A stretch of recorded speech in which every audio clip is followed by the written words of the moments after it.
It's a book of awrad. Allahumma salli ala Sayyidina Muhammad, Allahumma salli ala Sayyidina Muhammad. Awrad. This book was found in almost every household. And sadly, because of XYZ thing, they burned many copies. And you used to find this when you go to Masjid al-Nabawi and Masjid al-Haram, you would find this next to the masahif. You see? So I'm trying to bring back this into our masjid and into our tradition, inshallah. It's du'a un-niyya. So the way this book is that it's divided into ahzab, into different portions. People would either finish it in one jalsa, they would finish it across the week. They would do Monday, Tuesday, Wednesday, Thursday, Friday, hakada, and they would finish it once a week. So inshallah we can bring it into our masjid as well. So we'll just read it together, idhnillahi ta'ala. Bismillahir Rahmanir Rahim. Alhamdulillahi Rabbil Alameen. Hasbiyallahu wa ni'mal wakeel. ولا حول ولا قوة إلا بالله العلي العظيم اللهم إني أبرأ من حولي وقوتي إلى حولك وقوتك اللهم إني نويت بصلواتي على النبي صلى الله عليه وسلم امتثالا لأمرك وتصديقا لنبيك سيدنا محمد صلى الله عليه وسلم ومحبة فيه وشوقا إليه وتعظيما لقدره وكونه أهلا لذلك فتقبلها مني بفضلك وإحسانك وأزل حجاب الغفلة عن قلبي واجعلني من عبادك الصالحين اللهم زده شرفا على شرفه الذي أوليته وعزا على عزه الذي أعطيته ونورا على نوره الذي منه خلقته وأعل مقامه في مقامات المرسلين ودرجته في درجات النبيين وأسألك رضاك ورضاه يا رب العالمين مع العافية الدائمة والموت على الكتاب والسنة والجماعة وكلمة الشهادة على تحقيقها من غير تبديل وتغيير واغفر لي ما ارتكبته بفضلك وجودك وكرمك يا أرحم الراحمين وصلى الله على سيدنا محمد وعلى آله وصحبه وسلم تسليما والحمد لله رب العالمين. Inshallah, through the barakat of sending salawat upon the Prophet sallallahu alaihi wasallam, we'll fill our masjid with light and nur, bi'idhnillahi ta'ala, and make it a beacon of light for not just Nashville, Tennessee, but inshallah all of North America, bi'idhnillahi ta'ala. Qulu ameen. Al-Rasul al-Mu'allim sallallahu alaihi wasallam, his teaching methodologies. Now we're on number 11 and number 12. جمعه صلى الله عليه وسلم بين القول والإشارة في التعليم. The Prophet صلى الله عليه وسلم was the best teacher. إنما بعثت لا هذا الحديث في حديث آخر إنما بعثت معلما.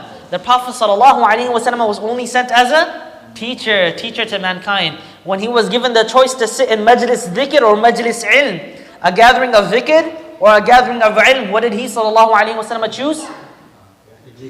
No, he chose gathering of ilm. And then he said in both there is goodness. And then he said, I was only sent as a teacher. وَالَّذِي أَنزَلَ عَلَيْكَ الْكِتَابَ وَيُعَلِّمُ إيش الآية؟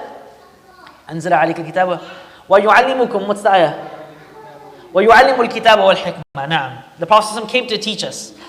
So the 11th method is that he sallallahu alaihi wasallam, he would combine speech and movement in teaching. So you know how some people, sometimes you'll see public speakers, they're talking, but they don't use their body language. They don't use their eyes. They don't use their body. They don't use their hands. They don't have an open, they're very tight. They're just speaking off of a paper.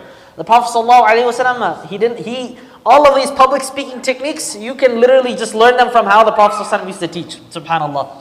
The Prophet ﷺ, he used to use his hands and use different methods to be able to get the attention of people. And not just that, he would do things that would make things very clear to people. Okay, an example where the Prophet ﷺ would combine speech and movement and teaching in the hadith, "Man tawadda'a lillah, rafa'ahu Allah, wa man takabbar, wada'ahu Allah." Whoever is humble, Allah will raise him. Whoever is arrogant, Allah will lower him. You see? So this is how the Prophet ﷺ used to teach. Shaykh Abdul Fattah, he mentions many ahadith where the Prophet ﷺ did this. Sallu alayhi. The Prophet ﷺ, he said, "Al-mu'min lil-mu'min kal-bunyan, yashuddu ba'duhu ba'da." The Prophet ﷺ, he said in a hadith in Sahih Muslim and Bukhari, a believer to another believer is like a building, strengthening each other. And then he put his hands like this together.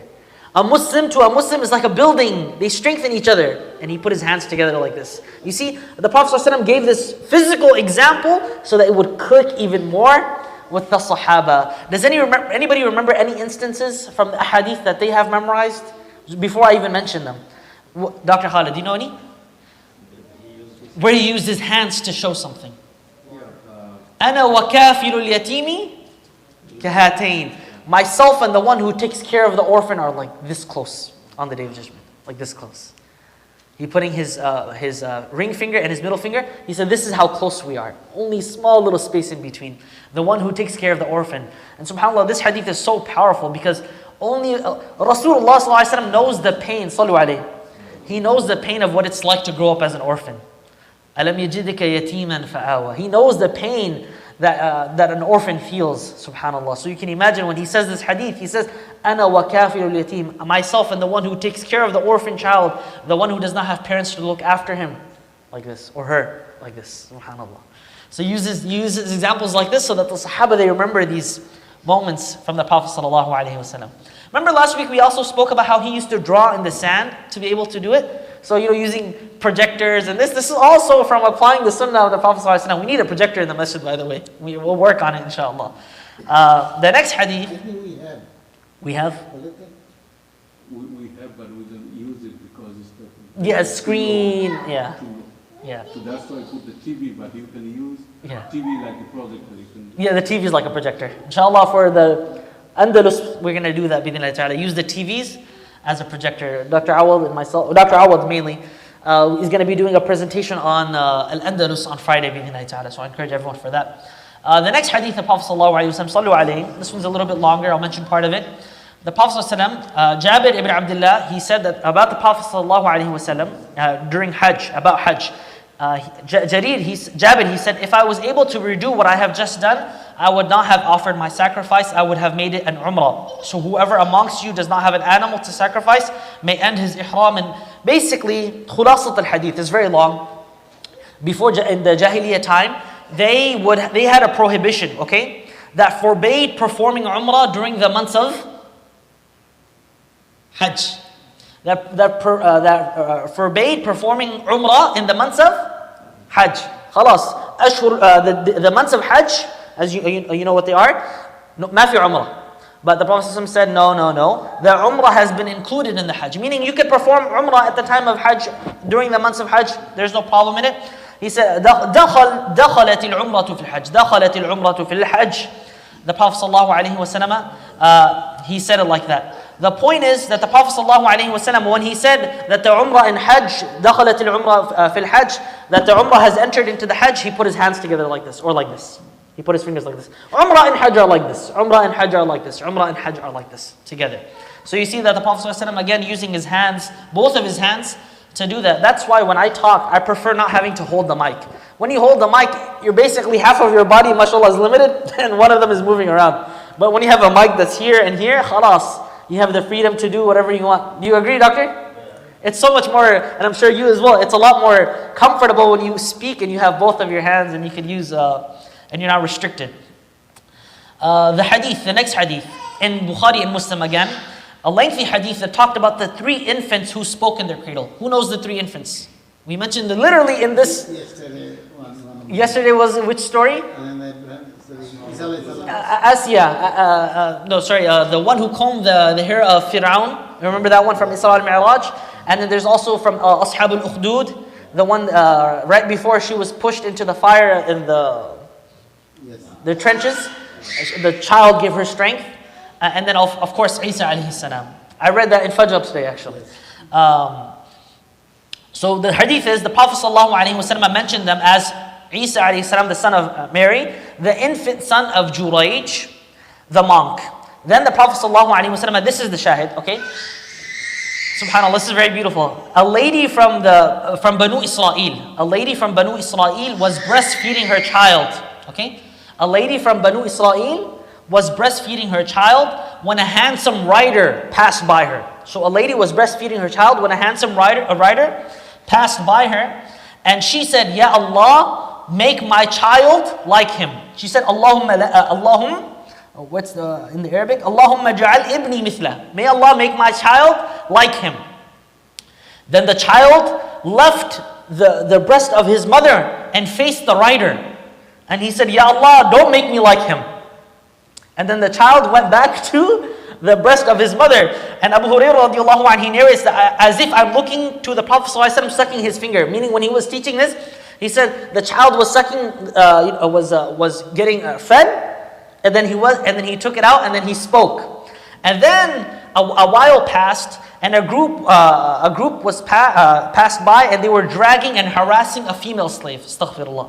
The infant's mother, she said, "Oh Allah, do not make my child like this. Like don't make my child ever what she meant was don't make my child ever madloom like this female servant." And then that child, it responded and said, "No, rather, may Allah make me like this. May Allah make me like her." And the mother was like, "Why is this?" And so she asked the child, and the child replied, "The rider is a terrible tyrant." While they were accusing the maid of theft and fornication, and she just responded saying, "Hasbunallah wa ni'mal wakeel, hasbunallah wa ni'mal wakeel." Meaning she's mazluma, but she is saying, "Hasbunallah wa ni'mal wakeel, hasbunallah wa ni'mal wakeel." You see? So the shahid of the hadith is that the Prophet ﷺ put his finger in his mouth to show the child was getting fed by the mother. You see? But this is also another beautiful shahid that, subhanallah, for us, the way we see things and perceive things, we look at success from the dunyawi perspective. This child, when it spoke, it didn't look at the dunyawi perspective. Yeah, she's mazluma, she's a female servant. But that child, through Allah subhanahu wa ta'ala, of course, spoke and said, no, this woman, she has a high status with Allah Azza wa Jal. You think that their riders are better? No, this woman, the one who is being abused and wronged and harmed, her status with Allah is great. May Allah make me like her. Rather, may Allah make me like her. Subhanallah, this level of iman. May Allah give us this level of iman. This khutbah, I have two stories. Wallahi, it'll just shake the ground. Because it's two instances where people had really, really strong iman. They say something in Arabic, "Man khafa Allah, khafahu kull shay." Whoever truly is afraid of Allah and has khashya and khawf of Allah, everything will be afraid of him. Subhanallah. This is a high level of iman. May Allah subhanahu wa ta'ala allow us to reach there. But at least we can hear it, The next hadith, the Prophet ﷺ, he was sitting amongst the people of Quraysh, 80 men of Quraysh, very handsome people, and they were talking about the subject of women. Okay, and the Prophet ﷺ joined them in this conversation, and he spoke, obviously telling them to the point where that Sahabi, he wished that he had ﷺ had stopped. Then the Prophet ﷺ, he said, "O Quraysh, you are leaders so long as you do not disobey Allah. Exalted is He. But if you disobey Him, He will send you someone who will fend you off just as this twig is peeled off." So he took like a twig and he peeled it off. When you peel it off, what is it underneath? It's like very white and shiny skin, right? So that's what Prophet said. He said, if you do not obey Allah and you disobey Him when it comes to your woman and you don't treat them right and you don't do this and that, you're going to be peeled off. Allah will get rid of you. And the people who especially take care of the Kaaba, they have a huge responsibility. If they don't take care of the Kaaba, what does Allah do? Khalas. He'll get rid of them. We know from the story, remember Zamzam night, where the people, the custodians of the Kaaba at that time, they were custodians of that land. Someone from their own people said, if you don't turn back and you stop oppressing people and you don't do this and don't do that, Allah will remove you. Allah will humiliate you. You think you're so powerful, Allah will humiliate you. Till this day, that same concept still is there. I think you guys understand. The next hadith, the Prophet ﷺ, sallu alayhi. One of the Sahaba, he said, "Ya Rasulullah, tell me something I could hold on to." And he, sallallahu alayhi wa sallam, sallu alayhi, he said, Where's the hadith? I want to say it in Arabic. He said, قُلْ رَبِّي اللَّهُ ثُمَّ اسْتَقِمْ. Okay. He said, say Allah, my sustainer, my Lord is Allah Azza wa Jal, then adhere to that and have firmness and have istiqamah. The Prophet, then he said, Ya Rasulullah, what is the thing you most fear for me? What do you fear most for me, Ya Rasulullah? The Prophet, he said, this. He held his tongue and he said this. He didn't just say your tongue, he said this. SubhanAllah. It's a lot more powerful from like ilm and nafs and like from a psychological perspective. When a person visually sees and then they hear something as well, it really settles in their mind far better than rather than just speaking words. When it's visual and also hearing. The image sticks in your mind, SubhanAllah. Because the Sahaba, you notice that all of these narrations, they mention how the Prophet ﷺ said it. They didn't just say he said this, but they said how he did it and what he did. It's as though it was like engraved and it really settled in their minds, subhanAllah. The Prophet ﷺ, when he was asked about different, masail and rulings related to Hajj, okay, Ya Rasulullah, I sacrificed before I threw. The Prophet said, La haraj, it's okay, it's okay. Another time, the Prophet he said, I shaved before I sacrificed. Yani, I did this and then I did this. I did this, I did this, I did this, I did this.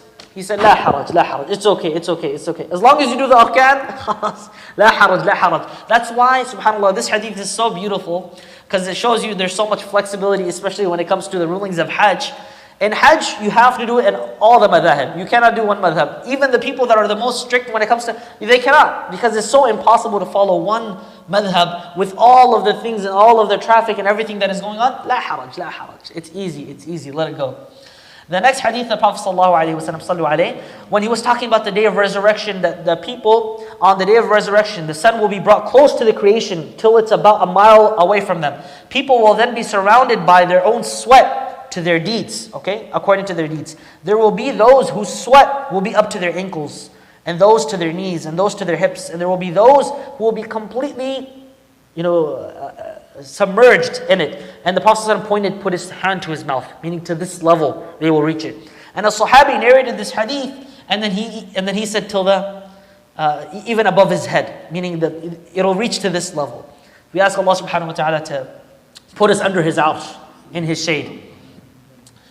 Another thing that the Prophet ﷺ used to do, okay, in two more hadith and we'll stop there, is that the Prophet ﷺ, when it comes, he would carry in his hand an item that he had just prohibited, and he would show it to his listeners, combining visual demonstration with verbal prohibition, which would obviously reinforce that law. So an example, the Prophet ﷺ, and many of the sunan it's narrated, that Ali radiallahu anh, he said, the Prophet ﷺ, once he took a piece of silk in his left hand and some gold in his right hand. Silk in his left hand, gold in his right hand. Okay, you can imagine the Sahaba are looking at this. He then raised both with his hands and he said, these two are prohibited for the males of my ummah, permitted for the females. So he visually showed them this and this, haram alaykum, lidhukur. This is not permitted for the men amongst you, it's permitted for the ladies and for the females. And one instance where the Prophet ﷺ, it's not, Shaykh Abdul didn't mention it, but I recall it, where he took the gold khatam, where he took the gold ring on the minbar, and he threw it, saying this is now haram, and he threw it, sallallahu alayhi wasallam. So you see there's different instances.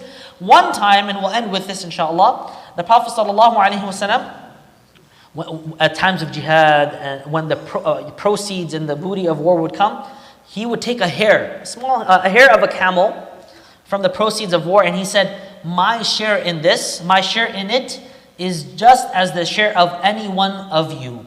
Avoid taking something of it secretly by stealth, for those who commit this, and it will be disgraced on the day of resurrection. Ma ahad yashufak over here, nobody will see, oh, you took this shield, you took this sword, you took this and you took that. Nobody will see it, but Allah is watching, okay? Don't hide, he said, don't hide even a thread, a needle, and whatever is more than that. Struggle in the cause of Allah, exalted is He, whoever opposed by those close to you. Kada wa kada, the Prophet he said, jihad is one of the doors, bab min abwab al-jannah, till the end of it. But you see that the Prophet to show this point, he said even the sha'ra, even the small hair, Don't even steal something like this. Be very clear and realize that Allah subhanahu wa ta'ala is watching you and will hold you accountable even for this little small thing. You see? I know some shuyukh, wallahi, you hear some ajib stories. They would, let's say, borrow a pen. And they would travel and they would realize that pen, they did not return it. It belonged to such and such person. They would go back and travel to go and deliver it. They didn't have FedEx and all of this. We have FedEx and all of that and we get lazy. But if you have an amana, really return it and give it to the person where it belongs. To the point, even the sha'ra. Even the sha'ra, you see. So again, the Prophet ﷺ, he used visual examples, whether by showing this is halal or haram, or even he ﷺ using his hands to demonstrate stuff like this, or like this. These are all incidents from the life of the Prophet ﷺ we should memorize. If we don't know the Arabic of it, as long as we know that concept. وصلى اللهم على نبينا محمد وعلى آله وصحبه أجمعين. May Allah subhanahu wa ta'ala make us teachers like the Prophet sallallahu alaihi wasallam. Barakallahu fikum. When do you recommend we read something like this for ourselves? For yourselves? كل يوم. كل يوم. Time? I don't know if there's a recommended time for it. Yani. I don't know if there's a recommended any time. Yani. For me, usually, I have this next to my books when I do my durus in the morning. So in between classes when I'm waiting, in between, I'm sure you, as your professor, you're waiting.